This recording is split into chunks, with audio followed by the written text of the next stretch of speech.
지난주 우리는 결국 예루살렘에서 결박당하는 바울의 모습을 보았습니다. 바울이 이방인을 성전에 데리고 들어갔다는, 성전을 더럽혔다는 이유로 유대인들에게 붙들려 죽임을 당할 위기에 놓인 바울의 모습까지를 보았습니다. 그 뒤 상황이 어떻게 전개되는지 계속해서 본문의 말씀을 보기 원합니다. 31절 말씀입니다. 31절 같이 읽겠습니다. 그들이 그를 죽이려 할 때에 온 예루살렘이 요란하다는 소문이 군대의 천부장에게 들리매 그를 죽이려 할 때에, 네, 그렇습니다.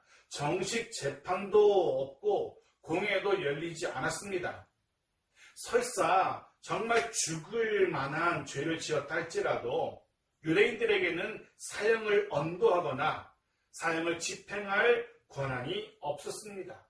말 그대로 하나부터 열까지 바울을 붙든 것부터 바울을 죽이려는 것까지 다 불법인 겁니다. 바울을 죽이려는 유대인들로 인해서 온 예루살렘이 떠들썩합니다. 본문에 요란하다, 요란이라고 번역된 이 단어는 홍수가, 거친 홍수가, 산한 홍수가 제방을 넘는, 범람하는 그런 모습을 의미하는 단어입니다. 그만큼 온 동네가, 예루살렘 온 동네가 한바탕 시끌벅적했던 겁니다. 그리고 이 소란을 로마 군대의 천부장이 듣게 됩니다. 천부장은 그 지역의 치안을 담당하는 사람이었습니다. 당연히 그 난리의 이야기, 난리의 소문, 난리의 소리를 듣고 가만히 두고 볼 수만은 없었습니다. 32절입니다. 같이 읽겠습니다. 그가 급히 군인들과 백부장들을 거느리고 달려 내려가니 그들이 천부장과 군인들을 보고 바울치기를 그치는지라. 급히 군대가 출동을 합니다. 천부장이 자기 휘하에 백부장 몇을 거느리고 출동을 한 겁니다. 백부장은 약 100명 정도의 군인을 지휘하는 사람을 말합니다. 그렇다면 적어도 수백 명의 로마 군인들이 출동을 했다는 사실을 우리가 짐작할 수 있죠. 그렇게 출동한 군대로 인하여서 바울을 죽이려던 유대인들이 잠시 바울치기를 멈추게 되죠. 본문에 사용된 치다라는, 바울치기를 치다라는 이 단어는 계속된 구타와 폭력을 의미합니다. 그것도 죽기까지 때리는 그런 행위를 묘사하는 단어입니다. 아마도 짐작컨대 손과 발뿐 아니라 손에 쥘 수 있는, 금방에 손에 쥘 수 있는 모든 것을 동원해서 바울을 두들겨 팬 것 같습니다. 해서 만일에 이 천부장이 이 소동, 이 난리를 듣지 못했다면, 그리고 만약에 천부장이 소란을 듣긴 들었지만 무시하고 출동하지 않았다면, 또 한 가지, 천부장이 군대를 거느리고 출동했더라도 조금만 늦게 현장에 도착했더라면 바울은 꿈에도 소원하던 로마까지 가서 복음을 전하는 것, 그런 로마까지도 가지도 못하고 이곳 예루살렘에서 이성을 잃고 분노한 유대인들에게 죽임을 당하고 말았을 겁니다. 지난주에 드린 말씀처럼 정말로 가장 적당한 때에 출동한 천부장과 또 로마의 군대로 인하여 바울은 역설적으로 가까스로 목숨을 건지게 되어집니다. 그렇습니다. 우리는 이 장면에서도 가장 적당한 때에 천부장을 통해 바울의 목숨을 건지시는 하나님의 도우심, 하나님의 일하심을 보게 되어지는 겁니다. 신명기 11장 14절은 이렇게 기록합니다. 같이 읽겠습니다. 여호와께서 너희 땅에 이른 비 늦은 비를 적당한 때에 내리시리니 너희가 곡식과 포도주와 기름을 얻을 것이요. 이른 비와 늦은 비는 씨앗을 뿌릴 때와 추수할 때 꼭 필요한 비를 말합니다. 이른 비는 여름 내에 말랐던 그 땅을 부드럽게 해서 밭을 갈 수 있게 하고 곡물의 씨앗을 뿌리는데 도움을 주는 비입니다. 늦은 비는 봄철 추수 때에 내리는 비로 곡식을 성숙하게 하고 과실나무를 힘있게 해서 과실이 떨어지지 않고 잘 거둘 수 있게 하는, 이 비는 그래서 그 해 추수의 양을 결정하는 그런 비이기도 합니다. 중요한 건 이런 늦은 비와 이른 비와 늦은 비가 적당한 때에 내려야 한다는 겁니다. 파종하기 훨씬 전이라든가 혹은 파종하기 훨씬 뒤라든가 이렇게 내려서는 파종할 수 없는 겁니다. 씨앗이 움을 들 수가 없는 겁니다. 늦은 비도 마찬가지입니다. 적당한 때 내리지 않으면 곡식이 연결이 성숙하지 않습니다. 과실의 나무들이 제대로 붙어있지 못합니다. 중요한 건 적당한 때에 내려야 한다는 겁니다. 하나님의 은혜가 그와 같습니다. 하나님의 은혜는 가장 적당한 때에 내리는 은혜인 겁니다. 오늘 본문에서도 가장 적당한 때 바울에게 임하는 하나님의 은혜를 우리는 발견하게 되어집니다.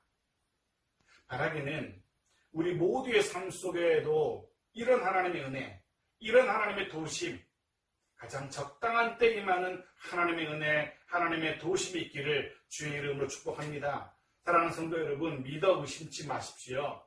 정말로 가장 적당한 때에 도우시는, 이른 비와 늦은 비를 적당한 때 내리시는 하나님의 손길, 우리가 경험하게 될 겁니다. 아멘. 33절입니다. 같이 읽죠.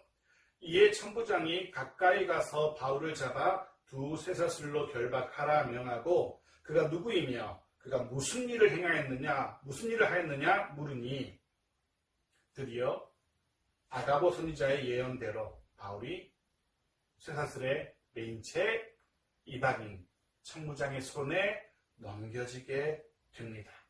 예언대로, 말씀대로. 해서 우리는 마찬가지로 예언대로 결국에는 바울이 죽임까지 당하게 될 거라는 사실을 짐작하게 됩니다. 하지만 그럼에도 불구하고 우리는 동시에 확신할 수 있습니다. 지금까지 바울의 삶 가운데 지금까지 임했던 가장 적당한 때에 내리는 이른 비와 늦은 비와 같은 하나님의 은혜가 이후에도, 바울이 이방인의 손에 넘겨진 이후에도 그 하나님의 은혜는 때마다 일마다 가장 적당한 때에 바울과 함께 할 거라는 사실을 우리는 확신하게 됩니다. 그리고 또 한 가지, 우리는 이 본문 33절에서 이상한 장면을 발견할 수 있습니다. 유대인들에게 죽임을 당할 뻔한 바울을 살려낸 천부장이죠. 그런데 돌연 자신이 살려낸 바울을 잡아서 쇠사슬로 결박했다는 겁니다. 그 이유는 조금 뒤 38절에 들어갑니다. 자, 천부장이 그렇게 바울을 결박한 후 둘러싼 유대인들에게 묻습니다. 이 사람이 누구이고 무슨 짓을 했기에 이렇게 쳐서 죽이려고 하는가 묻습니다. 도시의 치안을 책임진 자로서 너무나 당연한 그런 물음일 겁니다. 그 물음에 대하여 둘러싼 유대인들이 대답을 합니다. 어떻게 대답하죠? 34절입니다. 같이 읽겠습니다. 무리 가운데서 어떤 이는 이런 말로 어떤 이는 저런 말로 소리치거늘 천부장이 소동으로 말미암아 진상을 알 수 없어 그를 영내로 데려가라 명하니라. 한바탕 난장판이 일어난 겁니다. 여기저기서 소리 지르는데 도무지 무슨 말인지 알 수 없는, 말 그대로 난장판인 겁니다. 하긴 이곳에 모인 대부분의 유대인들도 사실 정확한 이유를 모르는 자들이 태반이었습니다. 어떤 사람은 바울이 유대인을 비방했다라고만 알고 있었을 것이고, 어떤 사람은 바울이 율법을 비방했다라고만 알고 있었을 것이고, 또 어떤 사람들은 바울이 성전을 더럽혔다라고 알고 있었을 수도 있습니다. 하지만 대부분의 사람들은 이도 저도 모른 채 몰려든 구경꾼들, 덩달아 돌을 던진 유대인들이었을 겁니다. 우리도 그런 경험이 있곤 합니다. 길 가다 보면 여러 명의 사람들이 모여있는 모습을 보고 하죠. 그럼 나도 모르게 그곳에 가서 무슨 일인가 기웃거리곤 합니다. 그렇게 기웃거리기 위해서 모인 유대인들도 상당히 많았다는 겁니다. 그래서 왜 이 바울을 치고 있는지 모르는 사람들이 더 많았던 것 같습니다. 해서 천부장은 자세한 내막을 알기 위해서 바울을 자신의 영내로 데려갑니다. 영내는 로마 군대가 머무는 로마 군대의 주둔지를 말합니다. 동시에 유대인들의 손길이 미치지 못하는 그런 곳이기도 하죠. 해서 바울이 영내로, 로마 군대 영내로 가게 되었다는 것은 바울뿐 아니라 바울을 염려하던 바울의 일행들도, 그리고 예루살렘 교회 성도들도 이제는 바울이 살겠구나 라고 안심할 수 있는 그런 곳으로 바울이 옮겨가고 있는 겁니다. 하지만 아니었습니다. 보십시오. 35절과 36절을 연이어 보겠습니다. 같이 읽겠습니다. 시작. 바울이 청대에 이를 때에 무리의 폭행으로 말미암아 군사들에게 들려가니 이는 백성의 무리가 그를 없이하고자 외치며 따라감이러라. 성난 유대인들은 바울을 순순히 로마 군대 그 영내로 들어가는 것을 그냥 바라만 보고 있지 않았던 겁니다. 바울이 로마 군대 영내로 들어가도록 그냥 순순히 내어줄 생각이 없었던 겁니다. 순식간에 달려들어서 결박된 바울을 또다시 더 심하게 두들겨 패기 시작합니다. 해서 결국 로마의 군사들이 바울을 에워싸서 바울을 들러매고 영내로 데리고 들어갈 수밖에 없는 그런 상황에까지 이르게 된 겁니다. 37절 보십시오. 바울을 데리고 영내로 들어가려 할 그때에 바울이 천부장에게 이르되 내가 당신에게 말할 수 있느냐? 이르되 내가 헬라말을 아느냐? 사실 바울은 로마의 영내로 그렇게 들려서 들어갔으면 안전하게 이 상황을 끝낼 수 있었을지도 모릅니다. 그런데 돌연 바울은 천부장을 향하여서 정중하게 한 가지 부탁하죠. 본문에 사용된 이르되라는 표현은 아주 정중한 표현입니다. 제가 당신에게 한 가지 부탁을 해도 되겠습니까? 이런 의미의 표현입니다. 말할 수 있느냐? 역시 말을 할 수 있도록 허용해 주십시오 라는 아주 간절한, 완곡한, 정중한 표현인 겁니다. 게다가 바울은 천부장을 향하여서 그들의 말인 헬라어로 말을 건넵니다. 바울이 이 말을 듣고 천부장이 깜짝 놀라게 되죠. 그가 이렇게 반응합니다. 네가 헬라말을 아는구나. 천부장이 놀란 이유가 무엇이라고요?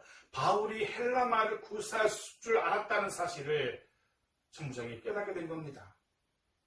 이 이야기는 이전까지 천부장은 바울이 헬라말을 모르는 사람으로 알고 있었습니다. 사실 천부장은 바울을 유대인들에게 집단으로 폭행을 당할 만큼의 죽을 죄를, 못 쓸 죄를 지은 중죄인으로 알았을 겁니다. 그런데 뜻밖에도 교양이 넘치는 그리고 수준 높은 언어를 구사하고 있었던 겁니다. 게다가 잠시 후 38절에 밝혀지지만 천부장은 바울이 한때 세상을 소란스럽게 했던 로마를 향하여서 반란을 일으켰던 애굽인 출신의 자객 우두머리로 알았던 겁니다. 그런데 그 사람은 애굽인 출신이었고 헬라말을 몰랐기에 바울이 헬라말을 구사했을 때 놀랄 수밖에 없었던 겁니다. 보십시오. 38절입니다. 같이 읽죠. 시작. 그러면 내가 이전에 소요를 일으켜 자객 4,000명을 거느리고 광야로 가던 애굽인이 아니냐 묻습니다. 이제야 천부장이 바울을 누구라 생각했었는지 밝혀집니다. 천부장이 바울을 유대인의 손에서 건져내자마자 바울을 쇠사슬로 맨 결박한 이유가 여기서 드러납니다. 천부장은 바울이 이전에 소요를 일으켰던, 난리를 일으켰던, 반란을 일으켰던 애굽인이라고 착각했던 겁니다. 이 애굽인은 54년경, 그러니까 바울이 예루살렘에 도착하기 약 4년 전 정도에 자칭 메시아라 외치며 로마로부터 유대를 구한다는 명분으로 반란을 일으켰던 사람입니다. 유대인 역사가 요세푸스의 기록에 따르면 그 사람을 약 3만 명의 유대인이 따랐다라고 기록하고 있어요. 어마어마한 사람들이 이 사람을 따랐던 겁니다. 그런데 총독 벨릭스에 의해서 진압을 당하게 되고 약 4,000명 정도만 남아서 광야로 도망을 간 겁니다. 천부장은 이 바울을 그렇게 자기 4,000명의 우두머리 광야로 도망했던 애굽인으로 알았던 겁니다. 해서 냉큼 바울을 결박했을 것이고 아마도 자신은 중죄인을 생포한 큰 공을 세운 상을 받을 것으로 생각했을 겁니다. 그런데 바울이 헬라말을 하는 것을 보고 놀라고 네가 그 사람이 아니냐? 라고 되묻고 있는 겁니다. 나는 네가 반란을 일으켰던 그 애굽인 출신의 자기로 알았는데 아니니? 라고 묻고 있는 거죠. 39절 바울이 대답합니다. 같이 읽죠. 바울이 이르되 나는 유대인이라 소읍이 아닌 길르기아 다소시의 시민이니 청컨대 백성에게 말하기를 허락하라 하니 바울이 천부장에게 대답합니다. 자신은 애굽인이 아니라 유대인이며 동시에 다소시의 시민이라 답합니다.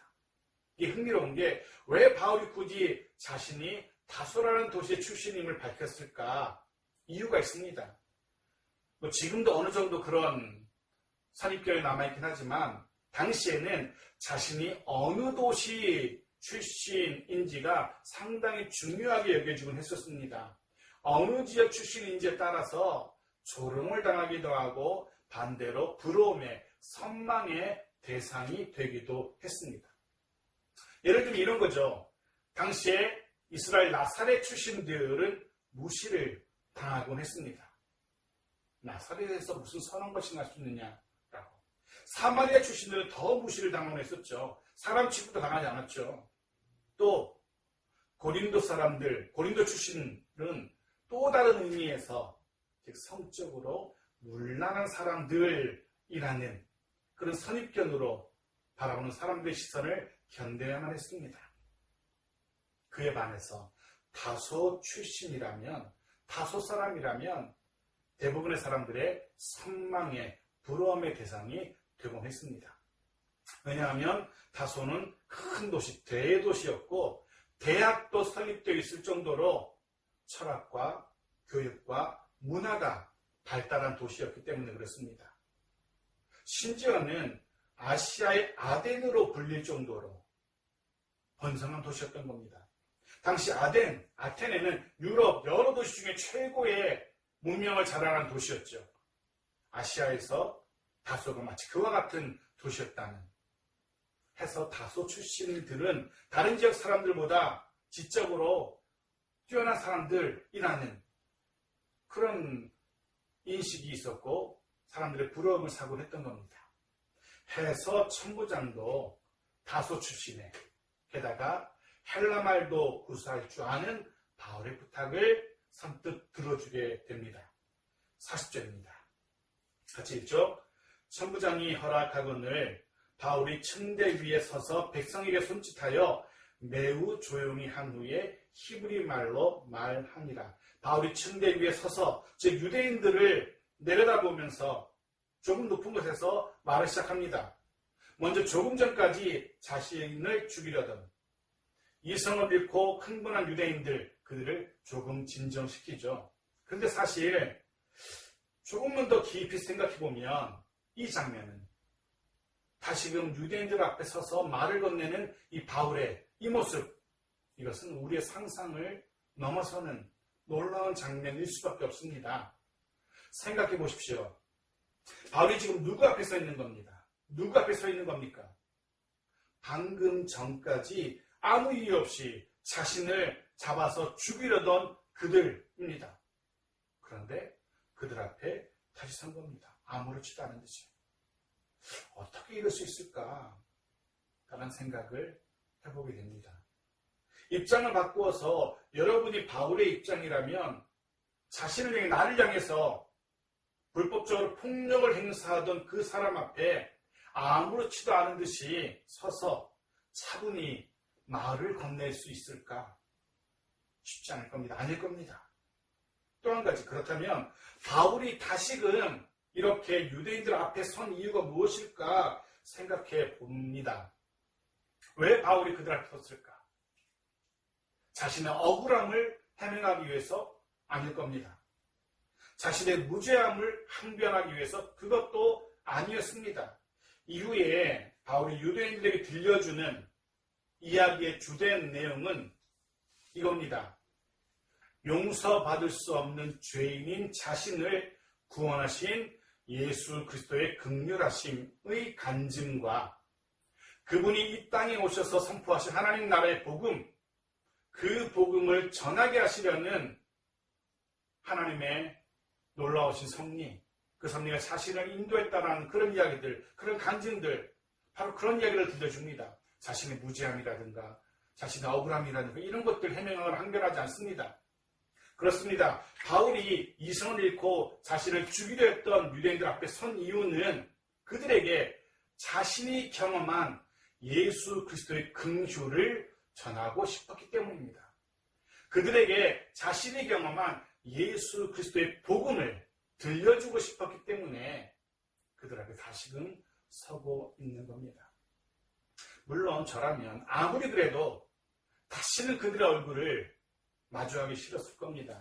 그냥 천부장에게, 자신을 구해낸 천부장에게 자신이 로마 시민임을 밝히고 저 몰상식한 유대인들이 로마 시민인 나를 아무 이유 없이 붙들고 이렇게 무자비하게 폭력을 행사했다라고 오히려 그들을 고소했을 겁니다. 저라면.